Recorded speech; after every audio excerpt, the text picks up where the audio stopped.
നമ്മുടെ ഉടമ്പടിയിലെ ഒത്തിരിയേറെ വിശ്വാസപ്രയോഗ തിരുവസ്തുക്കളുണ്ട്. അപ്പോൾ ഓരോ തലമുറയിൽ ഉള്ള ആൾക്കാരോട് എല്ലാം ഇടയ്ക്കിടയ്ക്ക് ഇത് വിശ്വാസ പ്രയോഗ തിരുവസ്തുക്കളെക്കുറിച്ച് പറയണം. അല്ലെങ്കിൽ ഈ ധ്യാനം നമ്മൾ കണ്ടുവരുമ്പോഴിത് ബാക്കിലായി കഴിഞ്ഞാൽ പുതിയ ഉടമ്പടി എടുക്കുന്ന ആൾക്കാർക്ക് ചിലപ്പോൾ അതിൻ്റെ സാക്ഷരത കിട്ടത്തില്ല. കാര്യം ഉടമ്പടി വർക്ക് ചെയ്യണത് നമ്മുടെ അനുഭവങ്ങൾ അറിവിന് അനുപാതികമായിരിക്കും. അനുഭവങ്ങൾ എപ്പോഴും അറിവിന് ആനുപാതികമായിരിക്കും. എന്തുമാത്രം അറിവ് ആ വിഷയത്തിലുണ്ട് അത്രയും അനുഭവങ്ങളാണ് ഉള്ളത്. നിങ്ങൾക്ക് 30% നോളജാണ് ഒരു സബ്ജക്റ്റിലെ ഉടമ്പടി വിഷയത്തിലുണ്ടെങ്കിൽ നിങ്ങളുടെ എക്സ്പീരിയൻസും 30% ആയിരിക്കും. ഇപ്പം ഞങ്ങളെപ്പോലുള്ള ഈ സ്പിരിച്വൽ എൻജിനീയേഴ്സ് എന്ന് പറയുന്ന ആൾക്കാർ നോക്കുന്നത് നിങ്ങളുടെ അറിവിൻ്റെ നിലവാരം വർദ്ധിപ്പിക്കാനുള്ള സാധ്യതയാണ് നോക്കുന്നത്. അപ്പോൾ നിങ്ങളുടെ അറിവിൻ്റെ നിലവാരം വർദ്ധിപ്പിക്കാൻ വേണ്ടി ഞങ്ങൾ പലപ്പോഴും ഉപയോഗിക്കുന്നത് നേരത്തെ വിശ്വാസപ്രയോഗം നടത്തി വിജയിച്ച ആൾക്കാരുടെ സാക്ഷ്യങ്ങളാണ്. നേരത്തെ വിശ്വാസപ്രയോഗം നടത്തി വിജയിച്ച ആൾക്കാരുടെ സാക്ഷ്യങ്ങൾ ഞങ്ങളത് പറഞ്ഞിട്ട് നിങ്ങളോട് പറയും, നിങ്ങൾ പോയി അതുകൂടി കാണാൻ പറയും. ഇപ്പോൾ ഈ പ്രാവശ്യത്തെ കുറേ സാക്ഷ്യങ്ങൾ അങ്ങനെ നല്ലത് വന്നിട്ടുണ്ട്. നല്ലതല്ല, എല്ലാ സാക്ഷ്യങ്ങളും ഗംഭീര സാക്ഷ്യങ്ങളാണ്. കാര്യം ഈ സാക്ഷ്യങ്ങളിലാണ് ഈ ശുശ്രൂഷ നിലനിൽക്കുന്നത്. കാര്യം സാക്ഷ്യങ്ങൾ എന്തിൻ്റെ സാക്ഷ്യങ്ങളാണ് അത് നിങ്ങൾ അറിയണം. ഇപ്പോൾ നിങ്ങളുടെ ഓരോ ജീവിതത്തിൻ്റെ പ്രശ്നങ്ങൾ പരിഹരിക്കപ്പെടുന്നു എന്നുള്ളത് നിങ്ങളുടെ ഒരു ആധ്യാത്മിക അനുഭവമാണ്. പക്ഷേ ബേസിക് അൾട്ടിമേറ്റ് അതെന്തിൻ്റെ സാക്ഷ്യമാണ്? കൃപാസന അൾത്താരെ ജീവനോടെ അമ്മ പ്രത്യക്ഷപ്പെട്ടതിൻ്റെ സാക്ഷ്യമാണ്. അപ്പോൾ നിങ്ങൾ സാക്ഷ്യം പറയുമ്പോൾ ആരുടെ സാക്ഷിയാണ് നിങ്ങൾ? അമ്മയുടെ പ്രത്യക്ഷീകരണത്തിന് ജോസഫച്ചനെ പോലെ ഞങ്ങളും സാക്ഷികളാണ്. അതാണ് സംഭവം. അപ്പോൾ സാക്ഷ്യം പറയുന്നവർ എപ്പോഴും മനസ്സിൽ വിചാരിക്കേണ്ടത് നിങ്ങളുടെ ജപ്തി മാറണമേ, പറമ്പ് വിറ്റ് മാറണമേ, കടങ്ങൾ മാറണമേ എന്നല്ല പ്രാർത്ഥിക്കേണ്ടത്. നിങ്ങൾ പ്രാർത്ഥിക്കേണ്ടത് എന്താണ്? അമ്മയുടെ പ്രത്യക്ഷീകരണത്തിന് സാക്ഷിയാക്കി എൻ്റെ കുടുംബത്തെ മാറ്റണമേ. അതാണ് സിമ്പിളാണ്. അല്ല വേറെ നിങ്ങൾ അണ്ടേക്കൊണ്ടേ വളം വെക്കരുത്. ആ റൂട്ടിനാണ് വളം അപ്ലൈ ചെയ്യേണ്ടത്. എന്താ പ്രാർത്ഥിക്കേണ്ടത്? അമ്മയുടെ പ്രത്യക്ഷീകരണത്തിന്റെ സാക്ഷിയായി എൻ്റെ കുടുംബത്തെ മാറ്റണമേ. എന്താ കാര്യം വെച്ച് കഴിഞ്ഞാൽ നിങ്ങൾക്ക് ഉടമ്പടി എടുത്ത വ്യക്തിയോടാണ് ദൈവം കമ്മ്യൂണിക്കേറ്റ് ചെയ്യണത്. പക്ഷെ നിങ്ങളൊരു ഫാമിലി ആയത് കാരണം നിങ്ങൾക്ക് കിട്ടുന്ന അനുഗ്രഹം ഓട്ടോമാറ്റിക്കായിട്ട് ഫാമിലിക്ക് മൊത്തം കിട്ടും, ഇല്ലേ? അപ്പോൾ നിങ്ങൾ വഴിയായിരിക്കും നിങ്ങളുടെ ഭർത്താവോ ഭാര്യയോ മക്കളോ ഒക്കെ പ്രത്യക്ഷീകരണത്തിലേക്ക് ആകർഷിക്കപ്പെടുന്നത്. നിങ്ങൾ വഴിയായിരിക്കും മറ്റുള്ളവരോടത് മാതാവ് പ്രത്യക്ഷപ്പെട്ടു, ദുരന്തമുണ്ടാകാൻ പോണ പ്രാർത്ഥിക്കണമെന്ന് പറഞ്ഞു. അതുകൊണ്ട് നമ്മൾക്ക് ഈ പ്രാർത്ഥന മറ്റുള്ളവരോടും പറയണം. ഈ പ്രാർത്ഥന ആണ് പ്രചരിപ്പിക്കണത്. ശരിക്കും പറഞ്ഞാൽ പ്രത്യക്ഷീകരണം നമ്മുടെ റാലിയൊക്കെ നടത്തുന്നത് എന്തിനു വേണ്ടിയാണ്? ആ 3 ലക്ഷം പേരിലേക്ക് പ്രത്യക്ഷീകരണം പ്രചരിപ്പിക്കുക. അച്ഛനെ ഇപ്പോൾ എല്ലാ രാജ്യങ്ങളിലും പോയി ധ്യാനം നടത്തുന്നുണ്ട്. ഇപ്പോൾ അടുത്തത് സൗദി അറേബ്യയിലാണ്, പിന്നെ ഓസ്ട്രേലിയയിൽ, അങ്ങനെ ഓരോ സ്ഥലങ്ങളിലും. അവിടേക്ക് എന്താ ഇങ്ങനെ പോണതിൻ്റെ കാര്യം? എല്ലാ രാജ്യങ്ങളിലും ഉള്ളവർ പ്രത്യക്ഷീകരണത്തെക്കുറിച്ച് അറിയണം. കാര്യം മലയാള ലോകത്തോടാണ് നമ്മൾ സംവേദിക്കുന്നത്. പക്ഷേ മലയാള ലോകം വളരെ പ്രൊഫൗണ്ടാണ് ഇപ്പോഴ്. പണ്ടത്തെ മലയാള ലോകമല്ല. Almost everybody knows English. They are living among the white people. നമ്മുടെ ജനങ്ങളെല്ലാം വെള്ളക്കാരുടെയും മറ്റ് രാജ്യങ്ങളുടെ കൂടെ താമസിക്കുകയാണ്. സോ നമ്മുടെ ജനങ്ങളെ മാത്രം ഇവാഞ്ചലൈസ് ചെയ്ത് കഴിഞ്ഞാൽ ലോകത്തെ നമുക്ക് ഇവാഞ്ചലൈസ് ചെയ്യാൻ പറ്റുന്ന രീതിയിൽ ദൈവം മലയാളിയെ വളർത്തിയിട്ടുണ്ട്. കൈയടിച്ച് ശ്രദ്ധിക്കട്ടെ. ഹല്ലേലൂയ.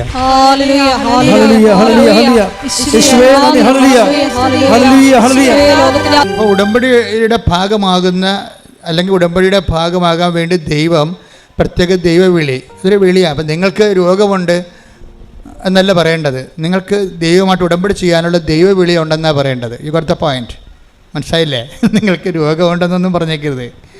നിങ്ങൾക്ക് അതിൻ്റെ ബേസിൽ നിങ്ങൾക്ക് ജോലിയില്ല എന്ന് നെഗറ്റീവായിട്ടല്ല പറയേണ്ടത്. നിങ്ങൾക്ക് ഈ ഒരു ഇല്ലായ്മ വെച്ചുകൊണ്ട് ദൈവമായിട്ട് ഉടമ്പടി ചെയ്യാനുള്ള ഒരു യോഗ്യതയുണ്ട്. ശ്രദ്ധിക്കട്ടെ. ഹല്ലേലൂയ. ചില ആൾക്കാരുടെ ജീവിതത്തിൽ പറയും, എൻ്റെ അച്ചോ ഞാൻ അടുത്ത് ആ വിഷയത്തിൽ എൻ്റെ മതിയും കൊതിയും വന്നിരിക്കുകയാണ്. ചിലപ്പോൾ അവർക്ക് ഇൻട്രസ്റ്റ് ഉള്ള കാര്യമായിരിക്കും. ചിലപ്പോൾ ഭക്ഷണം കഴിക്കുന്ന ആൾക്കാരായിരിക്കും, അത് ഭക്ഷണത്തോട് ഇൻട്രസ്റ്റ് ഉള്ള ആളായിരിക്കും. ചിലപ്പോൾ സിനിമയോട് ഇൻട്രസ്റ്റ് ഉള്ള ആളായിരിക്കും. ചിലർക്ക് പാട്ട് കേട്ട് ഇൻട്രസ്റ്റ് ഉള്ള, ചിലർക്ക് കുഞ്ഞുങ്ങളെ വളർത്തുന്നതിൽ ഭയങ്കര ഇൻട്രസ്റ്റ് ഉള്ള ആൾക്കാരുണ്ട്. ഒരു തട്ട് കിട്ടണവരെ നമുക്കെല്ലാം ഇൻട്രസ്റ്റ് ആയിരിക്കും. എല്ലാത്തിലും തട്ടിരിപ്പുണ്ടേ. അറിയാതൊന്നും ചാടി വീടിയാക്കരുത്. അമിതമായ ആവേശം ഒന്നിനും കാണിക്കരുത്. എല്ലാത്തിലും തട്ടിരിപ്പുണ്ട്. എന്താ കാര്യം വെച്ച് കഴിഞ്ഞാൽ, നമ്മുടെ ഭൂമി ദൈവം ഡിസൈൻ ചെയ്തപ്പോൾ സ്വർഗത്തെ പ്രീസപ്പോസ് ചെയ്തുകൊണ്ടാണ് ഡിസൈൻ ചെയ്തിരിക്കുന്നത്. പറഞ്ഞ മനസ്സിലായില്ലേ?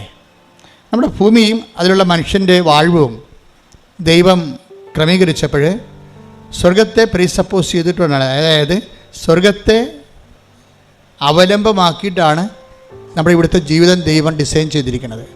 അതുകൊണ്ട് തന്നെ നിങ്ങൾക്ക് ഇവിടെ സ്വർഗം ഉണ്ടാക്കാമെന്നുള്ള ഐഡിയ, ആ വെള്ളം വാങ്ങി വെച്ചാൽ മതി, നടക്കത്തില്ല.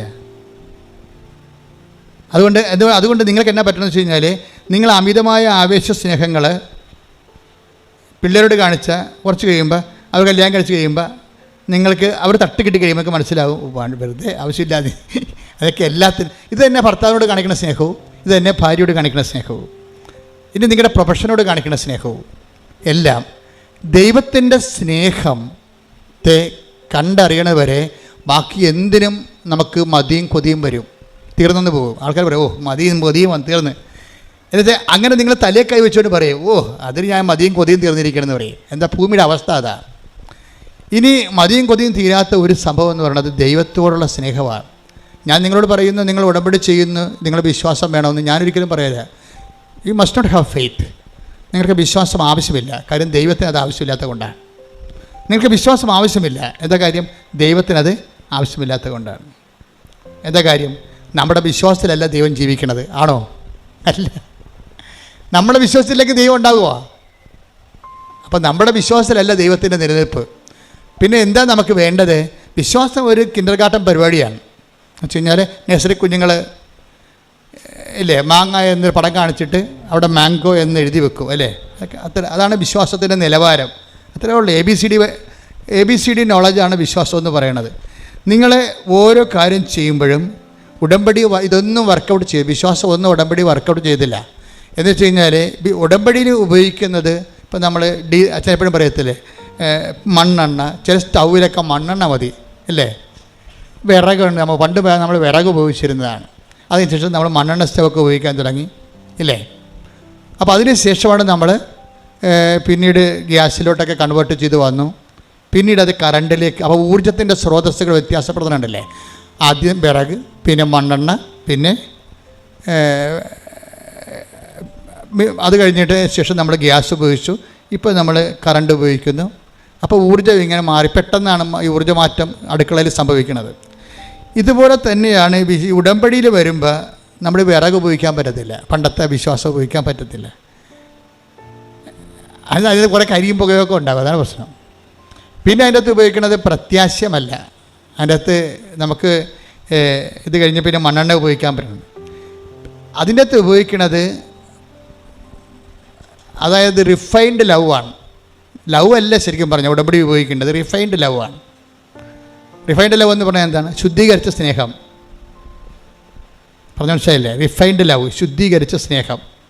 ഈ ശുദ്ധീകരിച്ച സ്നേഹമാണ് നമ്മൾ ഉടമ്പടിയിൽ ഉപയോഗിക്കേണ്ടത്. അപ്പോഴാണ് ഈ സാധനം പെട്ടെന്ന് കത്തണത്. അപ്പോൾ നിങ്ങൾ ഓർക്കും എന്താണ് ശുദ്ധീകരിച്ച സ്നേഹമെന്ന്. ഞാൻ കഴിഞ്ഞ ദിവസം ഒന്ന് ശ്രദ്ധിച്ച മക്കളെ, യേശുവേ സ്തോത്രം, ഹല്ലേലൂയ, ഹല്ലേലൂയ, ഹല്ലേലൂയ, ഹല്ലേലൂയ, യേശുവേ നന്ദി, യേശുവേ സ്തുതി, ഹല്ലേലൂയ, ഹല്ലേലൂയ, ഹല്ലേലൂയ, ഹല്ലേലൂയ, യേശുവേ ആരാധന, ആരാധന, യേശുവേ നന്ദി, മഹത്വം, മഹത്വം, മഹത്വം. എന്താണ് ശുദ്ധീകരിച്ച സ്നേഹം എന്ന് അറിയണമെങ്കിൽ നിങ്ങൾ സങ്കീർത്തനം 143:10 എടുത്തേ. അങ്ങയുടെ ഹിതം അനുവർത്തിക്കാൻ, ഏറ്റു പറഞ്ഞ അങ്ങയുടെ ഹിതം അനുവർത്തിക്കാൻ എന്നെ പഠിപ്പിക്കണമേ. എന്തെന്നാൽ അവിടുന്നാണ് എന്റെ ദൈവം. അങ്ങയുടെ നല്ല ആത്മാവ് എന്നെ നിരപ്പുള്ള വഴിയിലൂടെ നയിക്കട്ടെ. അപ്പോൾ അതാണ് റിഫൈൻഡ് ലവ് എന്ന് പറയുന്നത്. ഇത് പതുക്കെ നമ്മൾ അതിലേക്ക് എത്തിച്ചേരണം. റിഫൈൻ ലവ് എന്ന് പറയുമ്പോൾ അതിൻ്റെ അകത്ത് സ്റ്റെയിൻ ഉണ്ടാകത്തില്ല. ഇപ്പോൾ നമുക്കറിയാം, ഡീസൽ റിഫൈൻ ചെയ്ത് കഴിഞ്ഞാൽ നമുക്ക് എന്നാ കിട്ടണത്? പെട്രോൾ. അപ്പോൾ അതിൻ്റെ കുറച്ച് സാധനങ്ങൾ റിഫൈൻഡ് കഴിയുമ്പോൾ കുറച്ച് അതിൽ നിന്ന് പോകുന്ന കുറച്ചധികം ഈ താറ് പോലെയുള്ള സാധനങ്ങൾ അതിൽ നിന്ന് പോകും. വെള്ളം ശുദ്ധീകരിക്കും, എണ്ണ ശുദ്ധീകരിക്കും. അപ്പോൾ കുറച്ച് പെട്രോൾ, സോപ്പ് ഉണ്ടാക്കുന്നതും ഡിറ്റർജൻറ്റൊക്കെ ഉണ്ടാക്കുന്നതും അതിന് നമ്മൾ ബൈ പ്രോഡക്റ്റുകളെന്ന് പറയും. ഈ ബൈ പ്രോഡക്റ്റുകളെല്ലാം ഡീസലിലുള്ളത് കൊണ്ടാണ് അത് നമ്മൾ ലോറിയിലെ വില ഉപയോഗിക്കും. സൊഫിസ്റ്റിക്കേറ്റഡ് കാറിൽ BMW ഉപയോഗിക്കത്തില്ല. അങ്ങനെ ചില കാറുകൾ അതിനുവേണ്ടി മാത്രം ഡിസൈൻ ചെയ്യണതുണ്ടെങ്കിലും പക്ഷേ ഇനി വിമാനം വരുമ്പോൾ വീണ്ടും മാറും. എന്താണ്? ഈ പെട്രോൾ പോലും അതിൻ്റെ അകത്തുകൊണ്ട് കുറച്ച് താറും കാര്യങ്ങളൊക്കെ അതിങ്ങനെ കാണുമ്പോൾ കണ്ണീര് പോലെ ഇരിക്കുന്നുണ്ടെങ്കിലും അതിൻ്റെ അകത്തും സ്റ്റെയിനുണ്ട്, ചേരുവകകളുണ്ട്. അതുകൊണ്ട് അത് വീണ്ടും റിഫൈൻ ചെയ്തിട്ടാണ് നമ്മൾ ഏവിയേഷൻ ഓയിൽ ഉണ്ടാക്കുന്നത്.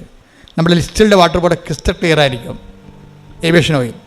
ഈ ഏവിയേഷൻ ഓയിലിലേക്കുള്ള ഈ താറിൻ്റെ വളർച്ചയില്ലേ, താറാണല്ലോ പിന്നീട് ഡീസലായിട്ടും പിന്നീട് പെട്രോളായിട്ടും പിന്നീട് ഏവിയേഷൻ ഓയിലായിട്ട് വരുമ്പോൾ ഈ താറ് ഇങ്ങനെ അത് റിഫൈൻ ചെയ്തിട്ട് വരണത് ഈ ഡിസ്റ്റിൽഡ് വാട്ടർ നമ്മുടെ കുത്തുവെക്കുമ്പോൾ ഉപയോഗിക്കുന്ന വെള്ളമില്ലേ, ഇഞ്ചക്ഷൻ വെള്ളത്തിൻ്റെ അതേ ക്രിസ്റ്റൽ ക്ലിയറിലേക്ക് ഈ റിഫൈൻഡ് വരും. ഇതാണ് ഇതാണ് റിഫൈൻഡ് എന്ന് പറയുന്നത്, ശുദ്ധീകരിച്ച സ്നേഹം. കാര്യം നമ്മളുടെ എല്ലാ ദൈവസ്നേഹത്തിലും നമ്മളുടെ ആത്മാവുണ്ട് അതിൻ്റെ അകത്ത്. ഇപ്പോൾ നമ്മൾ ദൈവത്തെ സ്നേഹിക്കുന്നു. ഇപ്പോൾ പശുവിനെ നമ്മൾ സ്നേഹിക്കുന്നു അല്ലേ, പശുവിനെ നമ്മൾ സ്നേഹിക്കണം. പശുവിനെ തടകും, നമ്മൾ പശുവിൻ്റെ വായിക്കൊണ്ട് കൈ വെച്ച് കൊടുക്കും, അത് നമ്മൾ നക്കും അല്ലേ. അപ്പോൾ കുഞ്ഞുങ്ങൾ തന്നെ, കാര്യം അതിനൊക്കെ ഔഷധ ശക്തി ഉണ്ടല്ലോ. അപ്പോൾ കുഞ്ഞുങ്ങൾ തന്നെ അതിൻ്റെ പിടിച്ച് പ്രസവിച്ച പശുവിൻ്റെ കുഞ്ഞുങ്ങൾ ഇടിച്ചതിൽ താഴെ വീണ് കഴിഞ്ഞാൽ ഉടനെ അമ്മ പശു എന്നാ ചെയ്യണത്? തല വളച്ചിട്ട് അതിൻ്റെ മുട്ട നക്കി കൊടുക്കണുണ്ടല്ലേ. അതിനത് വേദന സംഹാരിയാണത്. ശരിക്കും പറഞ്ഞാൽ അമ്മമാർക്ക് ദൈവം കൊടുത്തിരിക്കുന്ന ഒരു പ്രത്യേക കഴിവാണത്, പ്രകൃതി മൊത്തം ഉണ്ട്. അപ്പോൾ ഇത് ഇങ്ങനെ നമ്മളിപ്പോൾ പശുവിനെ സ്നേഹിക്കുന്നത്. അപ്പോൾ എന്തുകൊണ്ടാണ് സ്നേഹിക്കണത്? പശു നമുക്ക് പാല് തരുന്നു. നാട്ടുകാരുടെ വീട്ടിൽ പോയി എന്ത് പാലാണ് തരണം നമുക്ക് അറിയത്തില്ലല്ലോ. അപ്പോൾ അതുകൊണ്ട് നമുക്ക് ശുദ്ധമായ പാല് കിട്ടാൻ വേണ്ടി നമ്മൾ പശുവിൻ്റെ ഇടയ്ക്ക് നമ്മൾ സ്നേഹിക്കുന്നു. പശുവിന് പുല്ല് കൊടുക്കുന്നു, കാടി കൊടുക്കുന്നു, കാറ്റിൽ കൊടുക്കുന്നു, ഓക്കെ കൊടുക്കുന്നു, പുഷ്ടി കൊടുക്കുന്നു. അങ്ങനെ ഓരോ സാധനം കൊടുത്തിട്ട് നമ്മുടെ പാല് കൂടുന്നുണ്ടോ നമ്മൾ നോക്കുന്നു, അളന്ന് നോക്കുന്നു. കഴിഞ്ഞിട്ട് പിന്നെ കലക്കി നോക്കുന്നു, പിന്നെ ഗ്ലാസ്സിലെടുത്തിട്ട് കുലുക്കി നോക്കുന്നു. കാര്യം എന്താ? അതായത് ഈ പാലിൻ്റെ തടിപ്പ് കുറഞ്ഞാൽ കൂടിയാന്ന് അറിയാൻ വേണ്ടി കുലുക്കി നോക്കും. അപ്പോൾ തടിപ്പുള്ള പാലുണ്ടാകും. അപ്പോൾ അങ്ങനെ വരുമ്പോൾ ഇതിനെല്ലാം നമ്മൾ ശ്രദ്ധിക്കും. എന്നിട്ട് നമ്മൾക്ക് അതനുസരിച്ച് നമ്മൾ ഓക്കെ മാറ്റിയെടുത്ത് പുഷ്ടിയാക്കി മാറ്റും. ചിലപ്പോൾ പുളിങ്കുരു കൊടുക്കും, ഇടിച്ചു കൊടുക്കും, പിണ്ണാക്ക്. ഇതെല്ലാം നമ്മുടെ ഉദ്ദേശം പാല് കട്ടിയുള്ളതായിരിക്കണം, ശുദ്ധിയുള്ളതായിരിക്കണം എന്നാണ്. അപ്പോൾ നമ്മൾ സ്നേഹിക്കുകയാണ് ആരെയാണ്? പശുവിനെ പുഷ്ടി കൊടുത്തും ഓക്കെ കൊടുത്തും സ്നേഹിക്കുകയാണ്.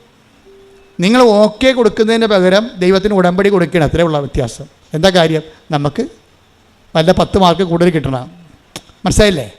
പശുവിന് ഓക്കെ കൊടുക്കുന്നതിന് പകരം ദൈവത്തിന് നിങ്ങൾ ഉടമ്പടി കൊടുത്തിട്ട് അതനുസരിച്ച് ചെയ്യാൻ നോക്കുന്നു. ഉദ്ദേശം എന്താ? ഉദ്ദേശം നമുക്ക് നമ്മുടെ ജപ്തി നടപടി മാറണം. അപ്പോൾ ഇതിൻ്റെ അകത്തെല്ലാം നമ്മുടെ ഒരു ആഗ്രഹം കിടക്കുന്നുണ്ട്.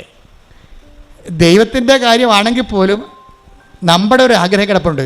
ഇവിടെ ഓരോരുത്തരും ദൈവഹിതത്തിന് യാതൊരു പ്രസക്തിയുമില്ല, നമ്മുടെ ഹിതത്തിന് മാത്രമേ പ്രസക്തിയുള്ളൂ. അതുകൊണ്ടാണ് സങ്കീർത്തനം പറയണത്.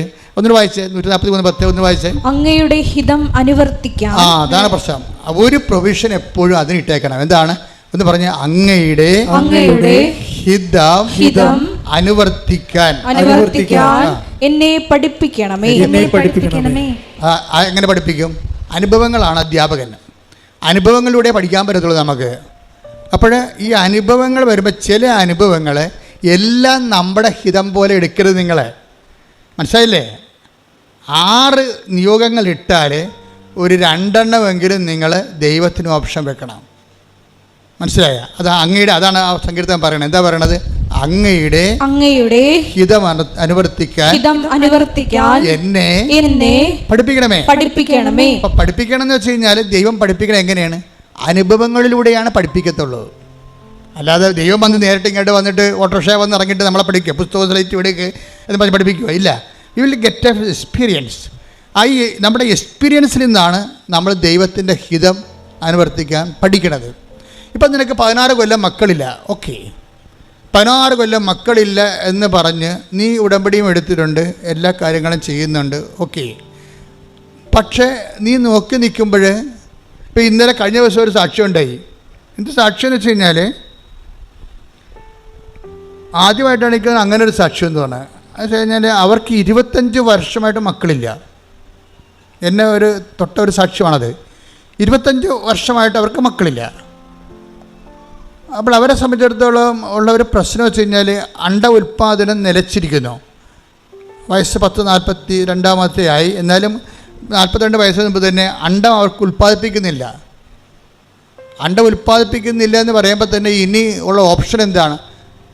അടുത്ത ഒരു സ്ത്രീയുടെ അണ്ടം വിലക്ക് വാങ്ങിക്കണം, എന്നിട്ട് ഈ ഭർത്താവിൻ്റെ ബീജവുമായിട്ട് ചേർത്തിട്ട് ടെസ്റ്റ് ട്യൂബിൽ ഇവരുടെ ഗർഭപാത്രത്തിൽ നിക്ഷേപിക്കണം. അവർ 8 ലക്ഷം രൂപ തൊട്ട് 5 ലക്ഷം രൂപ വരെയുള്ള ചിലവുണ്ടായിനി. അപ്പോൾ അവരോട് പറയും, നിങ്ങൾക്ക് ഉള്ള ഇനി ഇതേ ഉള്ളു മാർഗം എന്ന് പറയും, ഇതേ ഉള്ളു മാർഗം എന്ന് പറയും.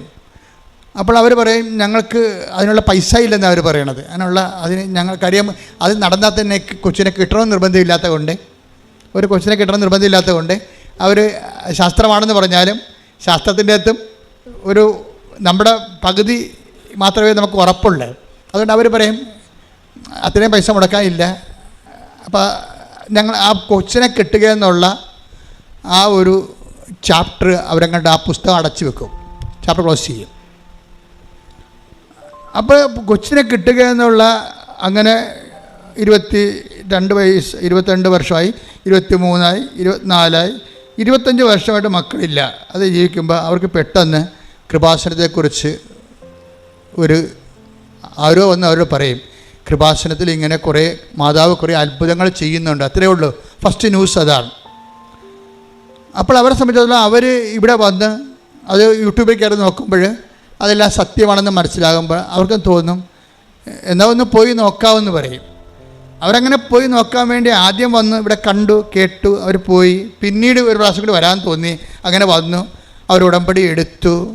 ഉടമ്പടി എടുത്തതിന് ശേഷം ഇവർ ചെയ്തുകൊണ്ടിരുന്നത്, ഇവർ ഉടമ്പടി തൈലം എടുത്തിട്ട് എപ്പോഴും വയറ്റേ പുരട്ടിക്കൊണ്ടിരിക്കും. വയറ്റേ പുരട്ടി ആ 1 മാസം പുരട്ടി കഴിഞ്ഞപ്പോൾ തന്നെ അവർ പ്രഗ്നൻ്റായി. അപ്പോൾ എല്ലാവരും പറഞ്ഞു, ഡോക്ടറും പറഞ്ഞു ഇത് ഭയങ്കര പ്രയാസം, ഇത് കൊച്ചിനെ കിട്ടുമെന്ന് അറിയത്തില്ല. അപ്പോൾ ഈ അമ്മ മാത്രം ഉറപ്പിച്ച് നിൽക്കും. എന്താ കാര്യം? കൊച്ചിനെ മനുഷ്യൻ കൊടുത്തതല്ലല്ലോ, പരിശുദ്ധ അമ്മ കൊടുത്തതല്ലേ. അപ്പോൾ റിസ്ക് മുഴുവനും അമ്മയുടെ കയ്യിലാണ്. അപ്പോൾ പണ്ട് ഈ കൃപാസനത്തിനെതിരെ ഒത്തിരിയേറെ ആക്ഷേപങ്ങളുണ്ടായപ്പോൾ ഞാൻ ഉറച്ചു നിന്ന ഒറ്റ പോയിൻ്റ്, ഞാൻ അമ്മയെ നേരിട്ട് കണ്ടതാണല്ലോ. അപ്പോൾ എനിക്ക് എന്നെ തന്നെ വഞ്ചിക്കാൻ പറ്റത്തില്ലല്ലോ. അപ്പോൾ അതുകൊണ്ട് ആ ഒരു ഉറപ്പ് മാത്രമേ എനിക്കുണ്ടായിരുന്നുള്ളൂ. നിങ്ങൾക്ക് കിട്ടിയ സാക്ഷ്യങ്ങളെന്നൊക്കെ പറഞ്ഞത് വേണമെങ്കിൽ ആർക്ക് വേണമെങ്കിൽ എഴുതിത്തള്ളാം, പക്ഷേ ചില സാക്ഷ്യങ്ങൾ. പക്ഷേ എന്നെ സംബന്ധിച്ചിടത്തോളം ഇവിടെ നിൽക്കുന്ന സമയത്ത് തന്നെ ആരോ പുറകെ നിൽക്കണമെന്ന് എനിക്ക് തോന്നി. ഞാൻ തിരിഞ്ഞു നോക്കുകയും കാണുന്നത് ഇതുപോലെ സിൽവർ ഗ്രേയിൽ സമയഘടികാരം നെഞ്ചിൽ ചാർത്തിയാണ് അമ്മ നിൽക്കുന്നത്. 10:08 സൂചി കാണിക്കുന്നുണ്ട്. അപ്പം ഞാൻ ഉടനെ, എനിക്ക് പേടിയൊന്നും തോന്നിയില്ല, വിസ്മയമാണ് തോന്നിയത്, സന്തോഷമാണ് തോന്നിയത്. ഞാൻ അതുപോലെ തിരിഞ്ഞ ആൾക്കാരോട് പറഞ്ഞു, ദേ അമ്മ നിൽക്കുന്നു, കയ്യിൽ നെഞ്ചത്ത് എന്താ ക്ലോക്കിരിപ്പുണ്ട്, 10:08 സൂചി കാണിക്കുന്നുണ്ട്. ഈ 10:08 എന്നൊക്കെ ഞാനിങ്ങനെ ഒരു കണ്ണട വെച്ച് നോക്കിയതൊന്നുമല്ല. ഒറ്റ ലുക്കിൽ അതിൻ്റെ മുഴുവൻ ജ്ഞാനം ദൈവം എൻ്റെ ഹൃദയത്തിലേക്ക് തന്നതാണ്. അമ്മ ചുണ്ടുകൊണ്ടിങ്ങനെ സ്വരത്തിൽ പറഞ്ഞൊന്നുമല്ല. ഞാനിങ്ങോട്ട് തിരികെ ജനങ്ങളോട് പറയണത് മുഴുവനും എന്തോ ദുരന്തമുണ്ടാകാൻ പോകുന്നു, പ്രാർത്ഥിക്കണമെന്നാണ്. അമ്മ സ്വരത്തിൽ പറഞ്ഞല്ലത്.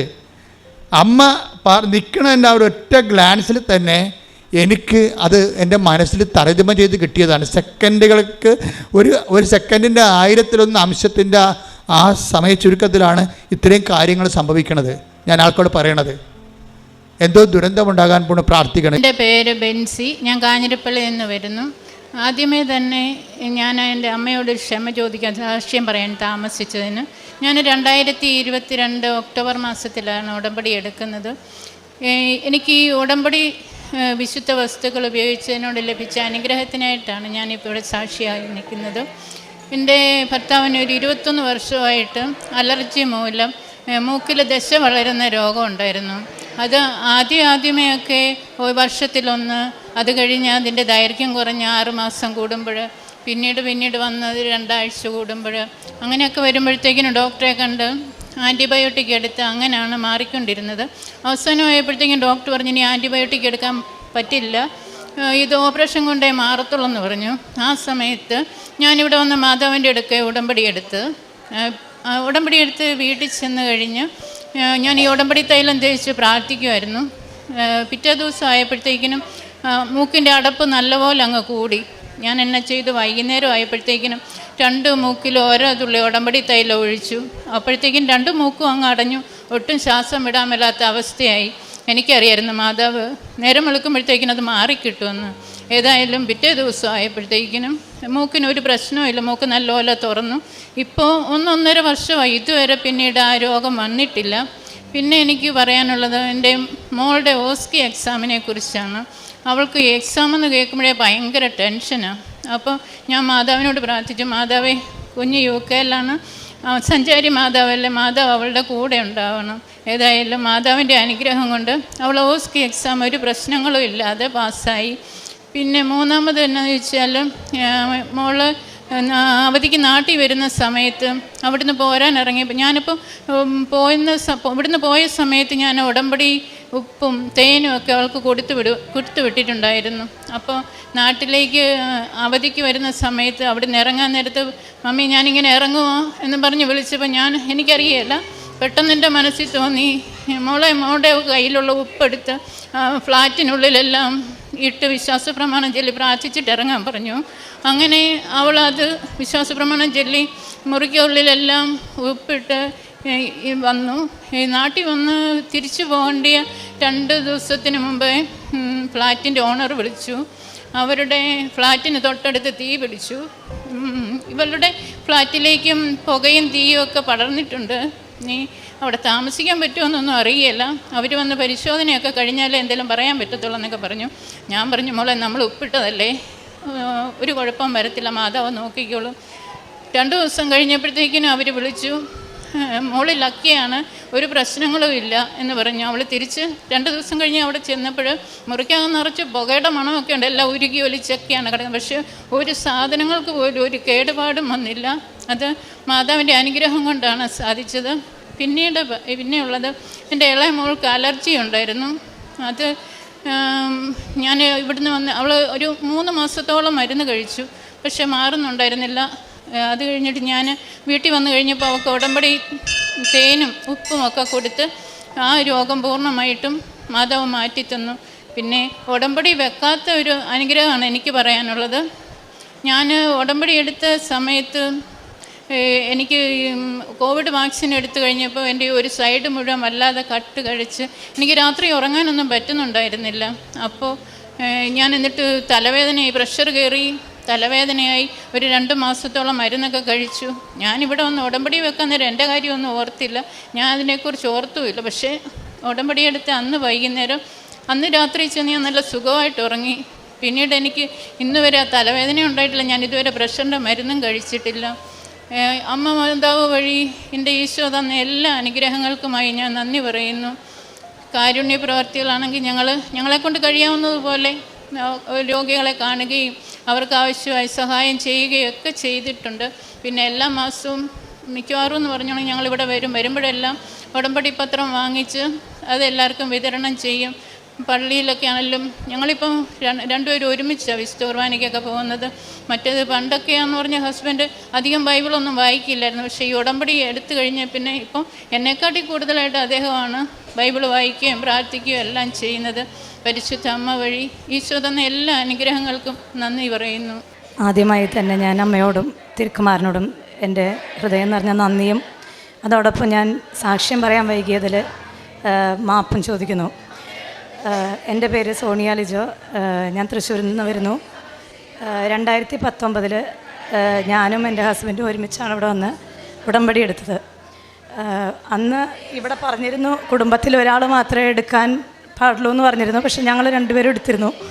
ഞങ്ങളിവിടെ ഉടമ്പടി എടുക്കുന്നതിന് മുമ്പായിട്ട് ഞങ്ങൾക്ക് ടെക്സ്റ്റൈൽ ബിസിനസ്സാണ്, അതിൻ്റെ കൂടെ റിയൽ എസ്റ്റേറ്റ് ബിസിനസ്സും ചെയ്യുന്നുണ്ട്.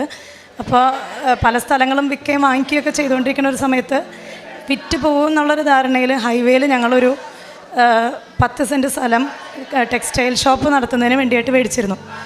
അത് മേടിക്കുന്നതിന് തൊട്ട് മുമ്പ് വരെ പലതും ഇപ്പം നടക്കുമെന്നുള്ള രീതിയിൽ സ്ഥലം വിറ്റ് പോകുമെന്നുള്ള രീതിയിൽ നിന്നിരുന്നത് നമ്മളെടുത്തതിന് ശേഷം അത് നടന്നില്ല. അപ്പോൾ നമുക്ക് ഒരു വലിയ എമൗണ്ട് ലോൺ എടുക്കേണ്ടി വന്നു. ആ ലോൺ വിചാരിക്കുന്നത് പോലെ ഞങ്ങൾക്ക് അടയ്ക്കാൻ പറ്റാതെ വന്ന് ഞങ്ങൾ അതിൽ കിടന്ന് ബുദ്ധിമുട്ടിക്കൊണ്ടിരിക്കുമ്പോഴാണ് ഞങ്ങളിവിടെ വന്ന് ഉടമ്പടി എടുക്കുന്നത്. ഉടമ്പടി എടുത്ത ആദ്യത്തെ ഒരാഴ്ച ഞാൻ കൃത്യമായിട്ട് ഞങ്ങൾ 2 ആളും കൃത്യമായിട്ട് എല്ലാ കാര്യങ്ങളും ചെയ്തിരുന്നു. പിന്നെ അത് കഴിഞ്ഞപ്പോൾ കുറേശ്ശെ കുറഞ്ഞു വന്നു. ഞങ്ങൾക്ക് പുറത്തേക്ക് പോയി കാര്യങ്ങൾ രാവിലെ ഞങ്ങൾ ഷോപ്പിൽ കയറിയാൽ രാത്രി 9 വരെ അവിടെയാണ്. അപ്പോൾ ഞങ്ങൾക്ക് പുറത്തിറങ്ങിപ്പോയി ഒരു കാര്യവും ചെയ്യാൻ ഞങ്ങൾക്ക് അന്ന് സാധിക്കുമായിരുന്നില്ല. എങ്കിലും മെഡിക്കൽ കോളേജിലെ പേഷ്യൻസിനെ കാണാൻ പോവും, അവരുടെ തൈലം തൊട്ട് പ്രാർത്ഥിക്കും, പത്രം കൊടുക്കും. പിന്നെ ഈ സ്ഥലങ്ങളിലെല്ലാം ഞങ്ങൾക്ക് വിൽക്കാനുണ്ടായിരുന്ന എല്ലാ സ്ഥലങ്ങളിലും വിൽക്കാനായിട്ടിട്ടിരുന്ന ഒരു വീട് വേറെയുണ്ട് താമസിക്കുന്ന, കൂടാതെ അവിടെയും ഉപ്പിട്ട് പ്രാർത്ഥിച്ചിട്ടുണ്ടായിരുന്നു. ഒരു 3 മാസമായിട്ടും ഞങ്ങൾക്കൊന്നും നടക്കാതെ വന്നപ്പോൾ ഞങ്ങളത് പതുക്കെ ഉഴപ്പി തുടങ്ങി.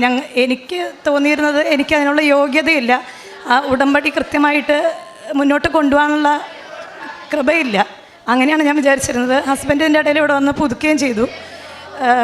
അത് 2019 എടുത്തിട്ട് പിന്നെ ഞങ്ങൾ ആ ഒരു 3 മാസം കഴിഞ്ഞപ്പോൾ പിന്നെ ഞങ്ങൾ സ്ലോലി അതിൽ പ്രാർത്ഥനയൊക്കെ വിട്ട് സാധാരണ രീതിയിലായി. എങ്കിലും ആത്മീയമായിട്ട് ഒരുപാട് വളരാൻ സാധിച്ചെന്ന് പറഞ്ഞു കഴിഞ്ഞാൽ ഞാൻ ആ ഉടമ്പടിയിൽ നിയോഗം വെച്ചിരുന്നതിൽ 5 ആത്മീയ കാര്യങ്ങളും 1 കാര്യം മാത്രമേ ഈ ലോണിൻ്റെ കാര്യം എഴുതി വെച്ചിരുന്നുള്ളൂ.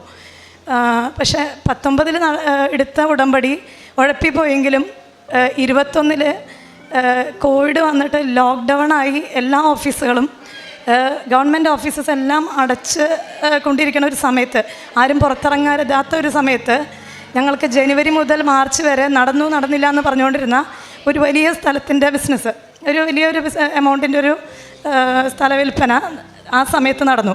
അതായത് നാളെ തൊട്ട് ആരും പുറത്തിറങ്ങരുതെന്ന് പറയുമ്പോൾ അതിൻ്റെ തലേ ദിവസമായിട്ട് ഞങ്ങൾക്കിത് നടക്കുകയും ചെയ്തു. ഞങ്ങളുടെ അക്കൗണ്ടിലേക്ക് വലിയൊരു എമൗണ്ട് വരികയും ചെയ്തു. ഞങ്ങളുടെ ലോൺ എമൗണ്ട് അങ്ങനെ പകുതിയായി കുറഞ്ഞു. പക്ഷേ അതൊന്നും ഉടമ്പടി മൂലമാണ് നടന്നതെന്നുള്ളൊരു ഓർമ്മ പോലും വരുന്നുണ്ടായിരുന്നില്ല. അത് ഇപ്പോൾ 2024 മെയ് തൊട്ട് ഞാൻ വീണ്ടും അമ്മയുടെ സാക്ഷ്യങ്ങളും ഇവിടുത്തെ ധ്യാനങ്ങളൊക്കെ കാണാൻ തുടങ്ങിയതിന് ശേഷം ഉള്ളിൽ പലരുടെയും കാര്യങ്ങൾ 2 വർഷത്തിന് ശേഷം നടന്നതെന്നൊക്കെ പറയുമ്പോൾ എൻ്റെ വിചാരം 3 മാസത്തിനുള്ളിൽ തന്നെ നടക്കും, ഇല്ലെങ്കിൽ നമുക്ക് നടക്കില്ല, പുതുക്കണം, പിന്നെയും ഇങ്ങനെ പോകണം, അതൊന്നും തുടരാൻ പറ്റില്ല എന്നുള്ളതുകൊണ്ട് എടുത്തില്ല. പക്ഷേ ഇത്രയും വർഷം കഴിഞ്ഞും ആൾക്കാർക്ക് കൊടുക്കുന്നുണ്ട്, ദൈവം നന്മ ചെയ്ത് കൊടുക്കുന്നുണ്ട്, അനുഗ്രഹങ്ങൾ കൊടുക്കുന്നുണ്ടെന്നൊക്കെ തിരിച്ചറിഞ്ഞപ്പോൾ ഞാനിത് ഇവിടെ വന്ന് സാക്ഷ്യം പറയേണ്ടതാണല്ലോ എന്ന് എനിക്കൊരു തിരിച്ചറിവ് ഒരു കുർബാനയുടെ ഇടയിലാണ് എനിക്ക് തന്നത്. അപ്പം അന്ന് ഞാൻ തീരുമാനിച്ചു ഇവിടെ വന്ന് പറയുന്നു. പക്ഷേ ഈ 2024 മെയ് തൊട്ട് ഞാൻ ഇവിടെ വരാൻ ശ്രമിക്കുമ്പോഴൊന്നും എനിക്ക് വരാനുള്ള കാര്യങ്ങൾ ഒരുങ്ങി കിട്ടിയിരുന്നില്ല, പലതരത്തിലും തടസ്സങ്ങളായിട്ട്. അപ്പം ഞാൻ ഓർത്തു, അമ്മയ്ക്ക് ഞാനിവിടെ വരണതിൽ താല്പര്യമില്ല, ഞാനിനി എന്ത് ചെയ്യും, ഇവിടെ വരണമെന്ന് അമ്മ ആഗ്രഹിക്കുമ്പോഴേ ഞാനിനി ഇവിടെ വരുള്ളൂ. അങ്ങനെയാണ് ഞാൻ ചിന്തിച്ചിരുന്നത്. പക്ഷേ മിനിഞ്ഞാന്ന് എനിക്ക് കുർബാനയുടെ ഇടയിൽ ഈ തിരിച്ചറിവ് വന്നേ പിന്നെ എനിക്കിങ്ങോട്ട് പോരാനുള്ള എല്ലാ കാര്യങ്ങളും അമ്മ ഒരുക്കി തന്നു. അങ്ങനെ അതുകൊണ്ട് ഇവിടെ ഇപ്പോൾ വന്ന് സാക്ഷ്യം വരാൻ കാരണം. പിന്നെ ഇത് കൂടാതെ ഒരുപാട് അനുഗ്രഹങ്ങൾ, ആത്മീയമായിട്ടുള്ള ഒരുപാട് അനുഗ്രഹങ്ങൾ, ഈശോയെ അനുഭവിക്കാനുള്ള ഒരുപാട് അവസരങ്ങൾ നല്ല സഹനത്തോടൊപ്പം എനിക്ക് അനുഭവിക്കാൻ സാധിച്ചിട്ടുണ്ട്. സഹനങ്ങളില്ലാതെ ഈശോനെ അനുഭവിക്കാൻ എളുപ്പമല്ല എന്നുള്ളത് ഞാൻ അന്ന് തിരിച്ചറിഞ്ഞു. അന്ന് സഹനങ്ങൾ ഉണ്ടെങ്കിലും ഈശോനെ അനുഭവിക്കുന്നതിൻ്റെ ഒരു സന്തോഷം അത് വേറെ ആർക്കും പറഞ്ഞാലും മനസ്സിലാവില്ല, അനുഭവിച്ചറിഞ്ഞാൽ തന്നെ തിരിച്ചറിയുള്ളൂ. ഞാൻ അതുകൊണ്ട് അധികം ആരോടും ഇങ്ങനത്തെ അനുഭവങ്ങൾ ഷെയർ ചെയ്തിട്ടുണ്ടായിരുന്നില്ല. പിന്നെ അത് കഴിഞ്ഞൊരു വർഷം ഈ മാർച്ചിൽ, അതിന് മുന്നത്തെ വർഷം മാർച്ചിൽ എനിക്ക് പനിയായിട്ടാണ് തുടങ്ങിയത്. പക്ഷേ കുറേ നാളായിട്ടും ഈ അസുഖം കണ്ടുപിടിക്കാൻ പറ്റാതെ പല ഡോക്ടേഴ്സിൻ്റെ അടുത്തും ഞാൻ മാറി നടന്നു. അങ്ങനെ എൻ്റെ അസുഖം പറയുമ്പോൾ എല്ലാവർക്കും ഒരു തമാശ പോലെയാണ്. തൊണ്ടയിൽ എനിക്ക് നിറച്ച് ബ്ലിസ്റ്റേഴ്സ് ഉണ്ടെന്ന് എനിക്ക് ടോർച്ചടിച്ച് നോക്കിയാൽ കാണാം, പക്ഷേ ഒരു ഡോക്ടറിനും കാണുന്നില്ല. അങ്ങനെ വന്നപ്പോൾ ഞാൻ എൻ്റെ അമ്മയോട് സങ്കടമായിട്ട് പറഞ്ഞു, ആർക്കും എൻ്റെ വേദന മനസ്സിലാവണില്ലല്ലോ, ഡോക്ടേഴ്സിന് ഇപ്പോൾ ഒരു തമാശ പോലെയായി, അതൊക്കെ തോന്നലാന്നൊക്കെ പറയാൻ തുടങ്ങി. അങ്ങനെ വന്ന് ഞാൻ വിഷമിച്ചൊരു ദിവസം വീട്ടിലിരിക്കുമ്പോൾ ഞങ്ങളുടെ വീട്ടിലൊരു വലിയ ഒരു 6.5 അടി ഉയരത്തിലുള്ളൊരു കരുണയുടെ കർത്താവിൻ്റെ പടമുണ്ട്. അവിടെ ഞാൻ അതിൻ്റെ മുന്നിലൂടെ നടക്കുമ്പോൾ ഈശോ കയ്യിലൊരു പണ്ട് കാലത്ത് ഉപയോഗിച്ചിരുന്ന ഒരു സിൽവർ ലോങ് ടോർച്ച്, അതുപോലെ ഒരു ടൂൾ എൻ്റെ കഴുത്തിൻ്റെ നേരെ ചൂണ്ടുന്നത് ഞാൻ കണ്ടു. അത് കൈ താഴത്തേക്ക് ആക്കുമ്പോൾ ആ ടോർച്ചിൻ്റെ അറ്റത്ത്, ടോർച്ചല്ല അങ്ങനെ ഒരു ടൂൾ, അതിൻ്റെ അറ്റത്ത് ബ്ലഡിൽ മുങ്ങി നിൽക്കുന്ന ഒരു ഫ്ലഷിൻ്റെ പീസ് ഞാൻ കണ്ടു. അപ്പോൾ ഞാൻ ഈശോ എനിക്ക് എന്തോ ചെയ്ത് തന്നിട്ടുണ്ടെന്ന് ഞാൻ മനസ്സിലാക്കി. പക്ഷേ അവിടെ നിന്ന് അങ്ങോട്ട് ഓരോ ദിവസം കഴിയുന്നോറും ഇത് കണ്ടു കഴിഞ്ഞിട്ടും എനിക്ക് വേദനയും പനിയും ഒക്കെ കൂടുന്നതല്ലാണ്ട്, അസുഖം കൂടി കാണിക്കുന്നതല്ലാണ്ട് മാറുന്നൊന്നുമില്ല. എങ്കിലും ഞാൻ ആ കണ്ട കാഴ്ച ഉറച്ച് വിശ്വസിച്ചു. അങ്ങനെ തൃശ്ശൂരിൽ ക്യാൻസറിൻ്റെ ഫേമസ് ആയിട്ടുള്ള അമല ഹോസ്പിറ്റലിൽ ഒരു ഡോക്ടറിനെ കാണാൻ, അത് ഒരു കസിൻ ഡോക്ടർ ആയതുകൊണ്ട് ENT അവിടെ പോയി കാണാമെന്ന് വിചാരിച്ച് അവിടെ പോയി കണ്ടപ്പോൾ അവർ പറഞ്ഞു, തൈറോയിഡ് ടെസ്റ്റിൽ ചെറിയ വേരിയേഷൻ ഉണ്ടെങ്കിലും മരുന്നൊന്നും കഴിക്കേണ്ട ആവശ്യമില്ല, മരുന്ന് ഇതുവരെയായിട്ടും കഴിച്ച് തുടങ്ങിയിട്ടില്ലെങ്കിൽ ഒരു എൻഡോക്രൈനോളജിസ്റ്റിനെ കണ്ടിട്ട് കഴിച്ചു തുടങ്ങിയാൽ മതിയെന്ന് പറഞ്ഞു. അപ്പോൾ അവർ എന്നെ റെഫർ ചെയ്ത് ഞങ്ങൾ അവിടെ തന്നെയുള്ള എൻഡോക്രൈനോളജിസ്റ്റിനെ കണ്ടപ്പോൾ അവരോടനെ സ്കാനിങ്ങിന് പറഞ്ഞു. സ്കാൻ ചെയ്തുകൊണ്ടിരിക്കുമ്പോൾ എനിക്കാകെ ആ സ്കാനിങ് മെഷീൻ മുഖത്തേക്ക് ഇങ്ങനെ അടുത്തടുത്ത് വരുന്തോറും എനിക്ക് മരണവെപ്രാളം പോലെ തോന്നി തുടങ്ങി, ശ്വാസം കിട്ടാത്ത പോലെ. അത് മുന്നിൽ വരുന്ന മെഷീനെ തട്ടിത്തെറിപ്പിക്കാനായിട്ട് എനിക്കൊന്നും പറ്റുന്നില്ലല്ലോ എന്നുള്ള പോലത്തെ ഒരു ഭയങ്കര വെപ്രാളം ഫീൽ ചെയ്യുമ്പോൾ എൻ്റെ ഉള്ളിൽ എനിക്ക് കേൾക്കാം, ഞാൻ നിൻ്റെ വലതുഭാഗത്തുണ്ട്. അത് പറഞ്ഞതും ഞാൻ റൈറ്റ് സൈഡിലേക്ക് തിരിയുമ്പോൾ ഒരു ഡോക്ടേഴ്സ് ഇടുന്ന, സർജറിക്ക് മുമ്പ് ഇടുന്ന ഒരു യൂണിഫോം പോലത്തെ ഒരു ബ്ലൂ ഷെയ്ഡിലുള്ളൊരു ഡ്രസ്സ് ഇട്ട് ഈശോനെ ഞാൻ എൻ്റെ വലത്ത് വശത്ത് കണ്ടു. അത് കഴിഞ്ഞപ്പോൾ എനിക്ക് ഈശോനെ കണ്ടപ്പോൾ പിന്നെ എനിക്ക് ധൈര്യമായിരുന്നു അവിടെ കിടക്കാനായിട്ട്. അവർക്ക് ആദ്യം ഒരു പ്രാവശ്യം സ്കാൻ ചെയ്തെങ്കിലും അവർക്ക് പിന്നീടും എന്തോ ഡൗട്ട് തോന്നിയിട്ട് ഒന്നും കൂടി ചെയ്യണമെന്ന് പറഞ്ഞു. ചെയ്ത് കഴിഞ്ഞ് ഞാൻ പുറത്തേക്ക് വന്നിരുന്നു കഴിഞ്ഞപ്പോൾ അതുവരെ ആ സ്കാനിങ് റൂമിൽ കണ്ടിട്ടില്ലാത്ത ഒരു ഡോക്ടർ വന്നിട്ട് എൻ്റെ അടുത്ത് എന്നെ പുറകിൽ നിന്ന് പേര് വിളിച്ചു. ഞാൻ തിരിഞ്ഞ് നോക്കുമ്പോൾ ഡോക്ടർ ചോദിച്ചു, നിങ്ങളുടെ സർജറി കഴിഞ്ഞതല്ലേ എന്ന് ചോദിച്ചു, ചെയ്തിട്ടുള്ളതല്ലേ എന്ന് ചോദിച്ചു. അപ്പം ഞാൻ ഇനി ചെയ്യണമെന്നാണോ പറയണത്, എൻ്റെ വെപ്രാളം കൊണ്ട് ഞാൻ അങ്ങനെയാണ് കേൾക്കുന്നതെന്ന് ഓർത്തിട്ട് ഞാൻ എന്താ പറഞ്ഞതെന്ന് വീണ്ടും ഞാൻ ചോദിച്ചു. അപ്പോൾ ഡോക്ടർ പറഞ്ഞു, നിങ്ങളുടെ സർജറി ചെയ്തിട്ടുള്ളതല്ലേ മുമ്പ്? ഞാൻ പറഞ്ഞു ഇല്ല എന്ന് പറഞ്ഞു. ഇല്ല എന്ന് പറഞ്ഞ് ഞാൻ തിരിഞ്ഞ് നടക്കുമ്പോൾ എൻ്റെ ഉള്ളിൽ ഈശോ ചെയ്ത ആ കാഴ്ച വീണ്ടും ഓർമ്മിപ്പിച്ച് തന്നു. ഇത് കഴിഞ്ഞ് 4 ദിവസം കഴിഞ്ഞിട്ട് എനിക്ക് റിപ്പോർട്ട് കിട്ടണത്. കണ്ട കാഴ്ച എൻ്റെ മനസ്സിലുണ്ടെങ്കിലും ഈശോ കൂടെ ഉണ്ടെന്നുള്ള ബോധ്യം ഉണ്ടെങ്കിലും എൻ്റെ പേടി വിട്ടുമാറുന്നില്ല. അങ്ങനെ വന്നപ്പോൾ ഞാനിതിന് മുമ്പ് ഈ അവസ്ഥയിൽ പ്രാർത്ഥിക്കാൻ ഒരു കസിനെ വിളിച്ചിട്ടുണ്ടായിരുന്നു. അവരെന്നോട് പറഞ്ഞു കുമ്പസാരിക്കണം എന്ന് പറഞ്ഞു. കുമ്പസാരിക്കാനായിട്ട് ഞാൻ ഓർക്കണത് വ്യാഴാഴ്ച ടെസ്റ്റ് കഴിഞ്ഞ് സ്കാനിങ് കഴിഞ്ഞ് തിരിച്ച് വന്നിട്ട് ഒരു ഞായർ വൈകുന്നേരം ആയപ്പോഴത്തേക്കും തീരെ കഴുത്തനക്കാൻ പറ്റാത്ത പോലെ വളരെ മോശമായി. അപ്പോൾ ആ നേരത്തെ കുമ്പസാരിക്കാമെന്ന് പറഞ്ഞാൽ ഞായറാഴ്ചയുള്ള പള്ളികളിൽ കുമ്പസാരമൊന്നും ഉണ്ടാവില്ല. അപ്പോൾ ഞങ്ങളുടെ അടുത്തൊരു ആശ്രമമുണ്ട്, അവിടെ ആരെങ്കിലും കുമ്പസാരിപ്പിക്കുമോ എന്ന് അറിയാനായിട്ട് ഞങ്ങളവിടെ ചെന്നു. റിസപ്ഷനിൽ ചെന്നപ്പോൾ അവർ വഴക്ക് പറഞ്ഞു, ഞായറാഴ്ചയായിട്ട് അച്ഛന്മാരൊന്നും ഇവിടെ ഇല്ല. അപ്പോൾ എൻ്റെ കൂടെ വന്നിട്ടുണ്ടായിരുന്ന എൻ്റെ ഡാഡിയായിരുന്നു. ഡാഡി എന്നോട് പറഞ്ഞു, നമുക്കവിടെ വെയിറ്റ് ചെയ്യാം, ആരെങ്കിലും വന്നെങ്കിലോ എന്ന് പറഞ്ഞിട്ട് ഞങ്ങളവിടെ വെയിറ്റ് ചെയ്തു. ഞങ്ങൾക്ക് അറിയാവുന്ന ഒരു അച്ഛനെ ആ നേരത്ത് കാണാൻ പറ്റി. അപ്പോൾ അച്ഛൻ പറഞ്ഞു, വന്നോ കുമ്പസാരിപ്പിക്കാമെന്ന് പറഞ്ഞു. കുമ്പസാരം കഴിഞ്ഞതിന് ശേഷം എനിക്ക് അതുവരെ ഇല്ലാത്തൊരു ധൈര്യം എനിക്ക് കിട്ടി. അതുവരെ ഞാൻ പറഞ്ഞിരുന്ന റിപ്പോർട്ട് മേടിക്കാൻ പോകുമ്പോൾ മമ്മി പോയി മേടിച്ചാൽ മതി, എനിക്ക് നേരിട്ട് കാണാനുള്ളൊരു ധൈര്യം ഇല്ല. അത് കാരണം ഞാൻ ഉറപ്പിച്ചിരുന്നു അതിലെന്തോ എനിക്ക് കാര്യമായിട്ടുള്ളൊരു അസുഖം ഉണ്ടെന്ന്. പക്ഷേ തിങ്കളാഴ്ച ഞാൻ മേടിക്കാൻ ചെല്ലുമ്പോൾ ഞാൻ മമ്മിയോട് പറഞ്ഞു, മമ്മി പറയണ്ട, ഞാൻ തന്നെത്താൻ പോയിട്ട് അത് മേടിച്ചോളാം എന്ന് പറഞ്ഞു. ഞാൻ കിട്ടിയ വഴിക്ക് പ്രാർത്ഥിച്ചിട്ടൊന്ന് തുറന്ന് നോക്കിയപ്പോൾ എവിടെയോ ഞാൻ നില്ലെന്ന് കണ്ടു. ആ ഒരു ഉറപ്പുമ്പോൾ ബാക്കിയൊന്നും നോക്കാൻ നിന്നില്ല. ഞാൻ എൻഡോക്രൈനോളജിസ്റ്റിൻ്റെ അടുത്തേക്ക് കൊണ്ട് റിപ്പോർട്ട് കാണിച്ചു. അവർ പറഞ്ഞു, എനിക്ക് ഒരു അസുഖവും ഇല്ല, ഉണ്ട്, തൈറോയ്ഡ് ഗ്ലാൻഡിന് ഇൻഫെക്ഷൻ മാത്രമേ ഉള്ളൂ, അപ്പോൾ ഒരു 3 മാസത്തോളം മരുന്ന് കഴിച്ചാൽ നിങ്ങളുടെ അസുഖം മാറുമെന്ന് പറഞ്ഞു. പിന്നെ ഞാൻ അതിനുശേഷം ആ ദിവസങ്ങളിൽ നന്നായി പ്രാർത്ഥിക്കുമായിരുന്നു.